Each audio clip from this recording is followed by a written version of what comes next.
जी साहब, बहुत शुक्रिया आपके कीमती वक्त का। सर, सबसे पहले मैं आपसे समझना चाह रहा हूँ, जो पाकिस्तान के जनरल नुमान ज़करिया साहब शंग्रीला सिक्योरिटी फोरम में मौजूद थे, जो भारतीय ग्रैंड प्लान है उसको जिस तरह से उन्होंने एड्रेस किया, जब वो कहते हैं न्यूक्लियर हैंगओवर भारत का, उसको कैसे बैलेंस किया गया। अहम बात यह कि वो कहते हैं चंद मिनट्स की बजाय चंद सेकंड्स का मामला होगा। तो ये चूँकि सिक्योरिटी पैराडाइम से जुड़ी हुई है, आप उससे बेहतर नाज़रीन को आगाह कर सकते हैं। तो ज़रा रहनुमाई फरमाइएगा कि पाकिस्तान का जो सिक्योरिटी पैराडाइम है वो उनकी गुफ्तगू तनाजुर में क्या है, क्या कहना चाह रहे थे? बहुत शुक्रिया जावेद साहब, आपने इनवाइट किया। देखिए, India over a period of time हमें ये प्रोजेक्ट करता आया है कि हम ना सिर्फ ओवरऑल एक इर्रिस्पॉन्सिबल मुल्क हैं, टेररिज्म को सपोर्ट करते हैं उनके बकौल, और सबसे बड़ी बात वो कहते हैं कि ये ऐसी आटमी कुव्वत है जिसमें जिम्मेदारी का मुजाहरा नहीं किया या नहीं करती। यहाँ पर वो ये साबित करने की कोशिश करते हैं कि शायद ये कौम या मिलिट्री लीडरशिप ट्रिगर हैप्पी है, और जब कोई ऐसा वक्त आएगा हम इररिस्पॉन्सिबल होके ऐसा बैलेंस क्रिएट कर देंगे या स्टेबिलिटी क्रिएट करेंगे थ्रू न्यूक्लियर मीन्स। हमने अभी पिछली जंग में 2025 मई में कभी भी न्यूक्लियर थ्रेशोल्ड के करीब अपने आप को नहीं पाया, ना कभी मजबूर पाया अपने, अल्हम्दुलिल्लाह, क्योंकि हमारी कन्वेंशनल फोर्सेज ही इतनी स्ट्रांग है। दूसरी बात, एक तो स्टेबिलिटी वहां साबित थी। दुनिया ने उस वक्त भी हैरानगी से हमें देखा था कि हम तो बहुत रिस्पॉन्सिबल हैं, हम तो कन्वेंशनल तरीकों से ही अपनी कैपेसिटी हमने डेवलप की हुई है कि हम न्यूट्रलाइज कर सकते हैं, और हमने किया भी हमने। अब जो वो जनरल साहब ने जो कहा है वो बिल्कुल उसी तरफ इशारा कर रहे हैं कि आने वाली जंगों में ऐसा नहीं हो सकता कि हर दफा एक डिग्री ऑफ एश्योरेंस हो। मैं थोड़ी सी आपको मिसाल देता हूँ। जी जी। उस रात जो जिस तरह उन्होंने हमें फायर किए थे, ब्राह्मोस मिसाइल फायर किए थे, या इस तरह के लॉन्ग रेंज मिसाइल अगर पाकिस्तान पर फायर किए जाए, सेकंड्स की मिस आइडेंटिफिकेशन, मिस रिएक्शन या एक ओवर एस्टिमेशन किसी वक्त भी पाकिस्तान की लीडरशिप को मजबूर कर सकती है, या दोनों तरफ कर सकती है, कि शायद जो आने वाला मिसाइल है वो न्यूक्लियर टिप ना हो, और अगर वो हो तो फिर क्या रिस्पॉन्स है। तो इतना ही फ्रैक्शन ऑफ सेकंड है। दुनिया में ये वाहिद ममालिक हैं जिनका जोग्राफियाई बॉर्डर आपस में मिलता है और दोनों न्यूक्लियर पावर है। बिल्कुल बाकी बिल्कुल। जितनी के पास न्यूक्लियर है, या वो दुश्मन नहीं है आपस में, और अगर वो हैं तो इतनी लॉन्ग रेंज उनके पास मिसाइल्स की एस्टिमेशन कह लें या अर्ली वार्निंग है कि उसमें इत्माम कम है कि वो मिस एडवेंचर या मिस फायर या मिस आइडेंटिफिकेशन का हो जाए। पाकिस्तान और इंडिया के दरमियान ये पर्टिकुलर केस है कि we have just one common border, जो कि किसी दुनिया के ऐसे ममालिक में नहीं है। तो इसी तरफ लास्ट टाइम भी ये बहुत पॉसिबिलिटी हो सकती थी अगर किसी तरफ से मिस कैलकुलेशन होती, खास तौर पर जो साइड डिफेंड कर रही होती है वो किसी भी हमले को, जैसे मैंने कहा, ओवर एस्टिमेट कर सकती है या मिस आइडेंटिफिकेशन का शिकार हो सकती है। तो हमने बड़ी रिस्पॉन्सिबिलिटी से किया था, लेकिन उनकी तरफ इशारा इस वक्त जनरल साहब का यही है कि आने वाले वक्तों में शायद फैसले इतने लॉन्ग नहीं हो कि हम कन्वेंशनल जंगों में लड़ते रहें। अगर हमारी थ्रेशोल्ड आई, हमारी सर्वाइवल को खतरा हुआ, इसीलिए आपने देखा कि हमने नो फर्स्ट स्ट्राइक का अभी तक साइन नहीं किया इंडिया से, क्योंकि हमने फर्स्ट स्ट्राइक जब भी करनी है अपने सर्वाइवल को खतरा समझते हुए करनी है, अदरवाइज हमें बहुत रिस्पॉन्सिबिलिटी का मुजाहरा किया है। तो आई थिंक इसके बैकड्रॉप में ये कहने का मकसद है उनका कि हम अपनी सिक्योरिटी के लिए किसी हद तक भी जा सकते हैं, और जाहिर है अगर ऐसा हुआ तो फिर जंग किसी वक्त भी और चंद लम्हों में फैसला हो जाएगा। बिल्कुल ठीक है। अच्छा जन साहब, ये मैं अफगान वज़ीर दिफा की स्टेटमेंट देख रहा था, मॉस्को में एक सिक्योरिटी फोरम हो रहा था और वहाँ जी दोवल भी गए हुए थे, और वहाँ वो जाके दावा करते हैं कि हमने दिफाई निज़ाम का मुआहदा किया है, असिस्टेंस देगा मॉस्को, यहाँ मौजूद जो हथियार हैं उनको दुरुस्त करने में दिफाई निज़ाम देगा, और फिर उनसे मंसूब ये स्टेटमेंट भी था कि पाकिस्तान दोबारा हमला करने की हिम्मत पैदा ना कर सके। हमने तो भारत के यहाँ S-400 नामी दिफाई निज़ाम था, उसके होते वहाँ पे हमले किए थे। तो ये क्या बेचते हैं? जामी साहब, देखिए, जाहिर है बहुत ज्यादा कनाइवेंस नजर आ रही है हिंदुस्तान की कि वो अगर वो दे सकते तो वो अपने सिस्टम ही उनको दे देते। पहली बात तो ये है। दूसरी बात यह है कि रूस, मेरा नहीं ख्याल उनकी लीडरशिप इतनी इररिस्पॉन्सिबल है कि वो हमारे खिलाफ ऐसे वेपन दें, अच्छा। क्योंकि सबको पता है कि अगर ऐसे वेपन दिए जाएंगे तो टारगेट या पॉसिबिलिटी जो एडवर्सरी है वो पाकिस्तान है।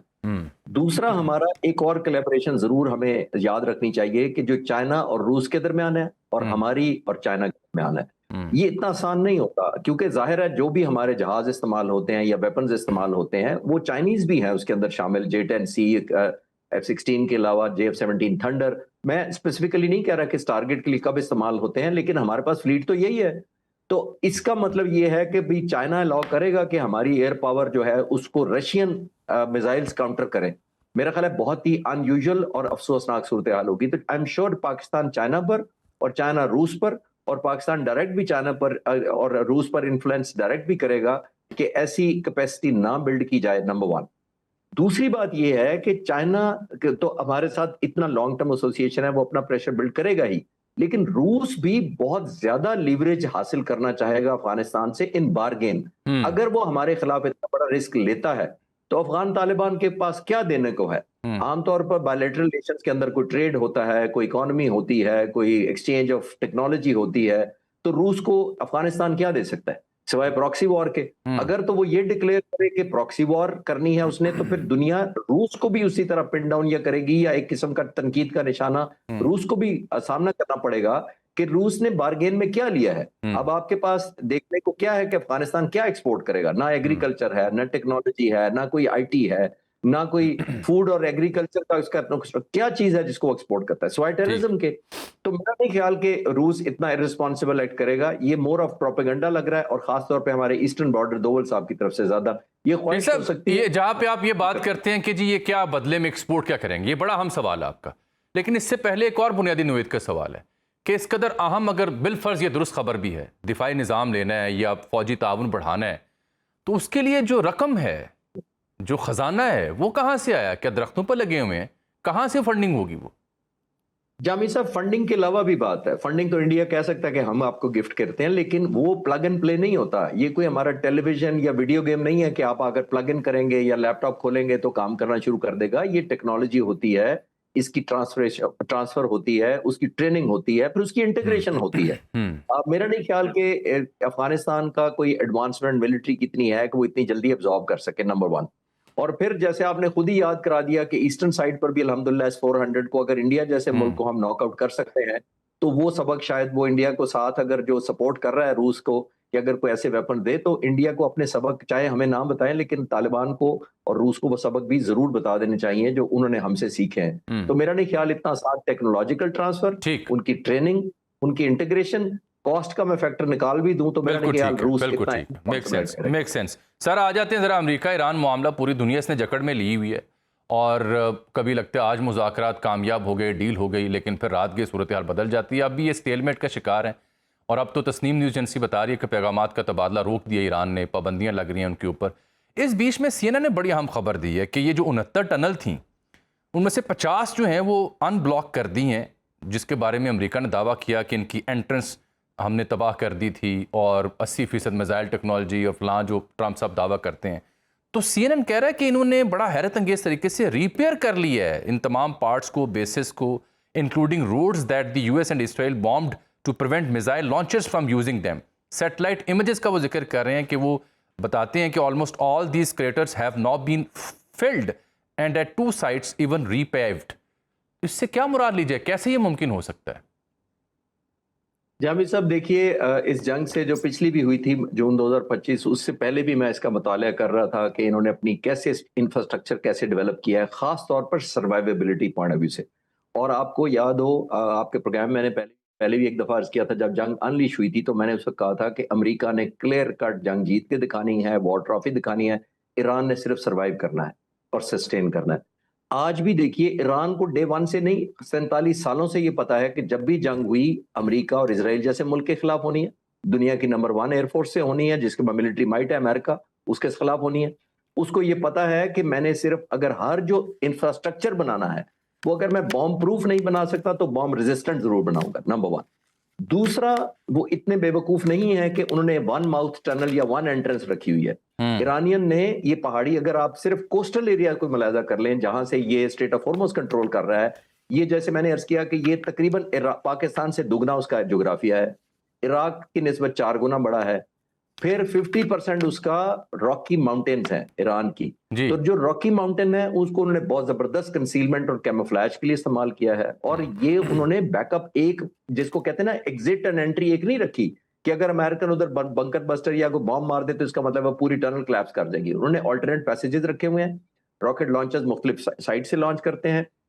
इसी वजह से आपने देखा कि अमेरिकन इस कोशिश के बावजूद कि उन्होंने हर जगह बमबारी की है लेकिन उनके रास्ते ब्लॉक नहीं कर सके। और अगर कोई ब्लॉक हो भी गए हैं, थ्योरेटिकली मैं जो डिस्कस करने के लिए अर्ज करता चलूं कि हो भी गए हैं, तो आई एम श्योर उनके लिए कुछ सरप्राइज तो नहीं था कि कब जब भी बॉम्ब इन पर गिरा तो हमने इनको रिकवर करना है और इनके जो ओपनिंग है फिर खोलना है।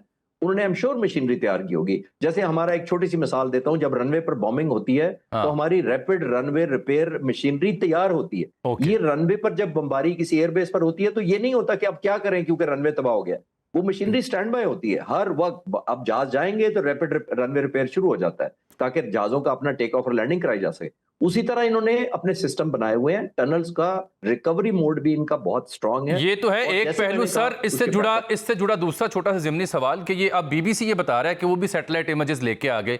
मशरक़ वस्ता में जो 20 के करीब यूएस मिलिट्री साइट्स हैं उनका उन्होंने बात की कि 8 ममालिक में जो मौजूद हैं, यहाँ पे ईरान ने precisely defence system, surveillance aircraft, fuel depots और कम्युनिकेशन इंफ्रास्ट्रक्चर को $बिलियन का नुकसान पहुंचाया। और अमरीकी इसको एतराफ़ करने में हिचकिचाहट का मुजाहरा करते हैं कि इससे बड़ी सुबकी होगी। ये कैसे मुमकिन हुआ? यहाँ पे तो बड़ा जदीद निज़ाम था, थार्ड और पता नहीं पैट्रियट क्या क्या लगा हुआ था।